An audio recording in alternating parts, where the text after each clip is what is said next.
Good morning বন্ধুরা, কেমন আছো? এই যে দেখো, আমরা চলে এসেছি বৃষ্টির জলে ভিজতে। আমরা ভালো আছি আর তোমরাও নিশ্চয়ই ভালো আছো। তো দেখো, আজকে সকাল সকাল মানে সকাল সকাল বলতে কি, দিদি স্কুল থেকে আসার পরে বেশ অনেকক্ষণই টিপ টিপ টিপ টিপ করে এইভাবে বৃষ্টি পড়েই চলেছে। এবার এখন একটু বেশ ভালো জোরেই পড়ছিল। তো দিদিকে একদিন একটু বৃষ্টিতে স্নান করালাম। আর এই শ্রাবণ মাসের বৃষ্টির জলটা কিন্তু খুব পবিত্র জল, খুব পবিত্র জল। এমনকি সারা বছর কিন্তু বৃষ্টির জল দিয়ে শিবকে স্নান করানো হয় এই মাসের জলটা তুলে রেখে। শ্রাবণ মাসে জলটা যদি বৃষ্টিতে মানে বৃষ্টির যে জলটা একদম খোলা আকাশের নিচে কোনো পাত্রে, তামার পাত্র হলে তো খুবই ভালো, জলটা তুলে রেখে রাখতে হয়। তো চলো, এখন আমি ঘরে চলে এসেছি। আর দিদি দেখো, স্নান টান করে গা হাত পা মুছি টুচি রেডি করে নিলাম। আর এদিকে মাছগুলো ধুয়ে টুয়ে গুছিয়ে রেখেছি। এখন নুন হলুদ মাখিয়ে নিচ্ছি, টপ টপ করে রান্না করে নিয়ে তারপরে কিন্তু দোকানে বেরোবো। তো এত তাড়নার মধ্যে থাকতে হয়, কিছু বলার নেই, কিছু করারও নেই, করতেই হবে। আর এগুলো তো প্রত্যেক দিনের ব্যাপার, না করলেও উপায় নেই। খাবো কি? চুপচাপ বসে থাকলে তো হবে না, খেতেই হবে। তো সব কিছুর সঙ্গে সঙ্গে রান্না খাওয়াটাও করতে হয়। শুধু দৌড়িয়েই বেড়াই, কি কাজ করো? কোনো কাজ করো নাকি? শুধু একবার ঘর আর দোকান এই তো করে বেড়াও। আবার কিছু কিছু সময় শুনতো এরকমও হয়েছে যে দোকানে গিয়ে তো এসি চালিয়ে আরাম করে বসে থাকে, কি কাজ করে? ওহো, সত্যি এরকম আরাম কার আছে? কতজনের কপালে আছে বলো তো? আমার কপালের মতন। তো চলো, আজকে কাঁচকলা আলু দিয়ে আর কাটাপোনা মাছ দিয়ে ঝোল করব। আর আমি এত তাড়াহুড়োর মধ্যে পারছিলাম না, ভাগ্যিস ছেলেটা দেখলো, তাই জন্যে এখন অনেকটাই আমার সাথে সাথে হেল্প করে। আর দেখো, তরকারিটা নেড়ে চেড়ে দিল এই যে আমাদের ছোটো বাবু। তো এখন বললাম কি, একটুখানি দেখি তুই কি কি করছিস। আর ভিডিওটা তো এবার কিভাবে কি করলাম মানে দেখানো হলো না, তা করে নিই।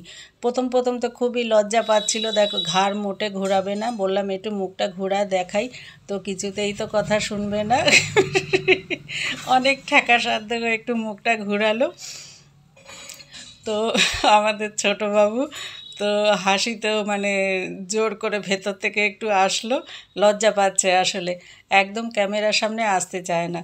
তো সব কিছু দিয়ে দিয়েছি, নুন হলুদ, তারপরে জিরে আদা লঙ্কা ধনে শুকনো লঙ্কা বাটা দিয়েছি, কিছুটা কাঁচাও দিয়েছি। দিয়ে এবার মানে আমি রেডি করে করে দিলাম, ওকে বললাম দিয়ে দিতে, তা দিয়ে এবার শেখানো শিখতে হবে তো। আর মানে এদের অবশ্য দু ভাই শেখা আছে, সব কিছুই জানে। আমি যদি কোনো সময় নাও করতে পারি, কিন্তু এরা তখন মানে করে খেতে পারবে সেরকম।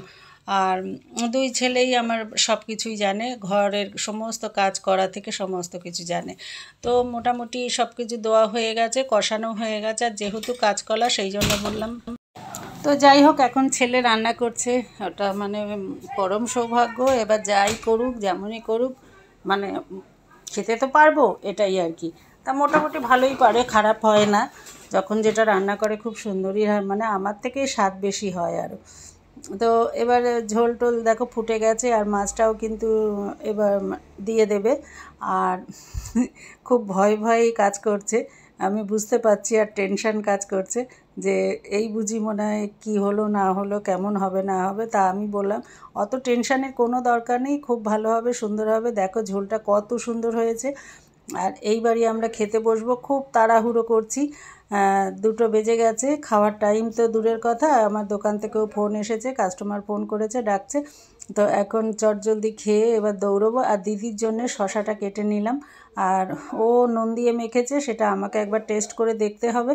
তো বন্ধুরা, এখন আমরা ভাত খাওয়া শুরু করে দিচ্ছি। আর আজকের ভাত হয়েছে আর কাঁচকলা আলু দিয়ে রুই মাছের ঝোল করেছি। তবুও দেখো, মাছটা কিন্তু হারান দোকানের সামনে দিয়ে যায় বলে রক্ষে।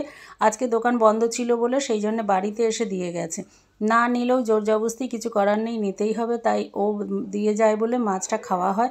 আর না এলে কিন্তু কী রান্না হয় তা ব্যাং ছ্যাং তার কোনো ঠিকও নেই। তাই জন্য এরা আবার বলে যে তোমার ভিডিও যে কে দেখে, তুমি যা রান্না করো, ভালো মন্দ রান্না করতে পারো না। তো আমার কথা হচ্ছে, আমি ডেলি কিছু না কিছু করব, ছাড়বো, যা করব তাই ফেনা ভাত হোক পান্তা ভাত, যা করব খাবো, সেটাই আমি দেখাবো। এবার কেউ দেখলো দেখলো, না দেখলো না দেখলো। তো চলো এবার আমরা দিদি শশাগুলো খেয়েছে অলরেডি, আরও 2 পিস শশা রয়েছে, সেটা এবার সবাইকে ভেঙে ভেঙে টুকরো টুকরো করে ভাগ করে দেবে। আর কেউ না নিলেও মুশকিল, নিতেই হবে বাধ্যগত। দেখো 4 টুকরো করলো, করে এবার সবাইকে ভাগ করে দিচ্ছে। আর কতবার যে আমাকে খেয়ে দেখতে হলো কেমন টেস্ট হয়েছে তার কোনো ঠিক নেই। আর যেটা বলবে সেটা তো শুনতেই হবে, কিছু করার নেই। চলো এখন দিদির ভাতটা বেড়ে নিয়েছি, এবার আমরাও বেড়ে নিই, খাওয়া শুরু করে দিই। এবার পার্লারে যাব। পার্লারে চলে এসেছি, এখানে এসে এবার অনেকক্ষণ ধরে মানে কি করব বসেই আছি। কিছুক্ষণ তো ফোনের কাজ করলাম, এই দেখো তালে গোলে। আর বৃষ্টির মধ্যে কে আসবে বলো তো, সারাটা দিন কন্টিনিউ বৃষ্টি বৃষ্টি হয়েই চলেছে। ইনি মহাশয় মানে রাত্রে 9:30 বাজে তখন এসে ঢুকলো। তারপরে এর সঙ্গে যুদ্ধ লড়াই করতে করতে এখন রাত্রে 2:30 বেজে গেল। তারপরে বাড়িতে যাব। ওহো, সত্যি কথা, কালারটা কত সুন্দর হয়েছে তোমরা দেখো। মানে একদম মানে যেরকম করতে চেয়েছিলাম সেরকম হয়নি, একটু আনকমন কালারটা এসেছে। আর সত্যিই ওর মাথার মধ্যে খুব সুন্দর লাগছিল, খুব ভালো লাগছিল। আর ও এত উদ্ব্যস্ত হচ্ছিল যে মানে পিছনে যদি মানে কথা হচ্ছে যে ও যদি এখন পিছনের চুলগুলো যদি দেখতে পারতো আমরা যেরকমভাবে দেখছি সেই রকমভাবে, ওর আফসোস হচ্ছে আমি পিছনটা কেন দেখতে পাচ্ছি না। আরে জ্বালা, আমরা তো কেউই কারো মাথা পুরোটা পিছনটা দেখতে পাই না, সামনেটাই যা আমরা দেখি।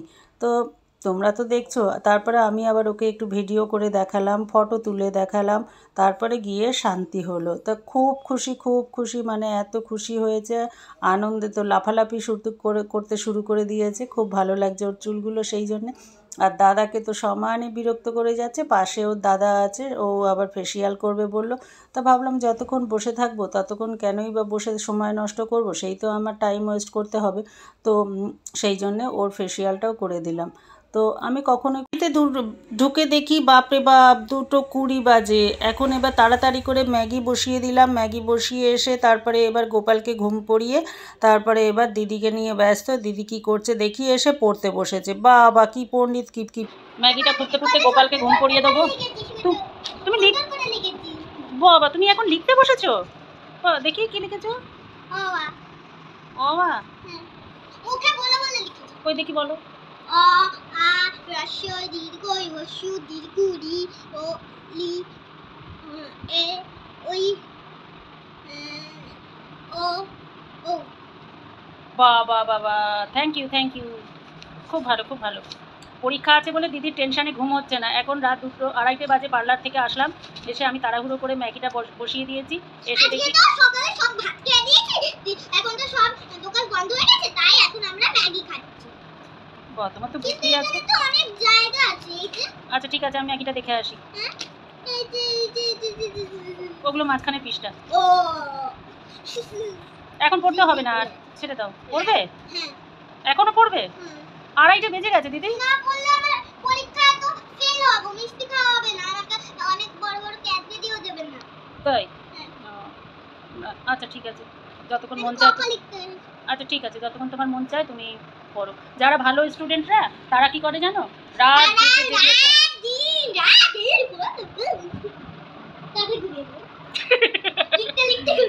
দেখেছো বন্ধুরা আমার দিদির কাণ্ড। তো বন্ধুরা এখন আর ভিডিওটা বাড়াচ্ছি না, অনেক রাত হয়ে গেছে, প্রায় 3টে বাজে এখন। তো দিদিরও সকালবেলা কিন্তু পরীক্ষা আছে, আর এই রাত 3টের সময় ওকে সকালবেলা উঠে খুবই কষ্ট করতে স্কুলে যেতে হবে, পরীক্ষা দিতে হবে। এখনকার মতন ভিডিও শেষ করছি, আবার দেখা হচ্ছে আগামী দিন অন্য ভিডিওতে। তোমাদের কেমন লাগলো অবশ্যই কিন্তু কমেন্ট করে জানাবে। Good night, tata.